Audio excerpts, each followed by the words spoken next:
Бишир әл-Хафи, Жылаңайлақ Бишир деген атқа қонған бір ойлы кіші өтеді, алым кіші. Ушының да оқиғасын айтып береді. Күндердің бірінде үйінде бала чақасы менен жырғап, тамақтың түрлерін жеп қойып отырса, ешік тықылдайды. Мұны тықылдайды. Тықылдағандан аялы ештің жанына барып, кім бұл дейді. Кім десе, анан ал айтады, мен жөн эле бир пендемин. Бул үйдүн ээси кул адамбы же эркин адамбы дейт. Ал атагы чыккан чоң бай адам болгон болот да. Кандай дейт? Сен айтып, сен не деп сүйлөп атканыңды билип атасыңбы дейт жана аял. Болгондо дагы бул ак сөөк бай адамдардан дейт. Ак сөөк бай адамдар. Кандай сен кул деп атасың? Десе, жанагы айтат, садак дейт. Аял дейт. Сен туура айтасың. Эгерде бул чындап кул болгондо, кожоюнуна, жаратканына эч качан каршы иш кылмак эмес. Көзү менен туура эмес иштерди кылмак эмес.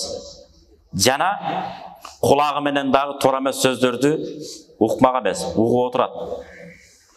Деп туруп анан кийин жана кожоюн менен өзүнүн ортосундагы кулчулук озипасын так аткармак, ошол үчүн так аткарбай атат. Эркин болгондугу үчүн. Деп коюп эле жөнөп баштаганда жанагы Бишир, Жылаңайлак Бишир деген киши бул 3-чү доордо төрөлгөн киши болот. Биринчи доор сахабалардын доору, экинчи доор табиин деп коет го, сахабаларды көргөн доор, үчүнчү доор сахабаларды көргөндөрдү көргөн доор. Таба табиин деп коет арабча. Үчүнчү доор. Ошондо төрөлгөн. Анан жанагы Бишир муну сөздү жөнөп эмне деп айтты десе, ушинтип айтты, кожоюнуң кулбу же эркин адамбы десе, мен эмне деп атасың, ал ак сөөк бай адамдардан десем, ошон үчүн ушу ак сөөк эркин болуп жүргөндүктөн өзүнүн эгесин унутуп койду, ал кожоюн эмес, кул эмес да, кул болгондо өзүнүн ээсин унутпак эмес деп жанагы сөздөрдүн баарын айтып берет, төкпөй чачпай.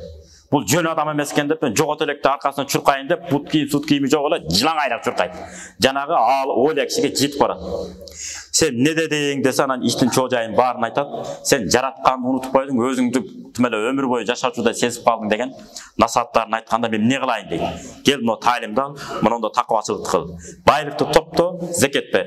Байлыкты топто, кайрымдуулук кыл. Илимди ал, илимди бер деген насааттарын алат.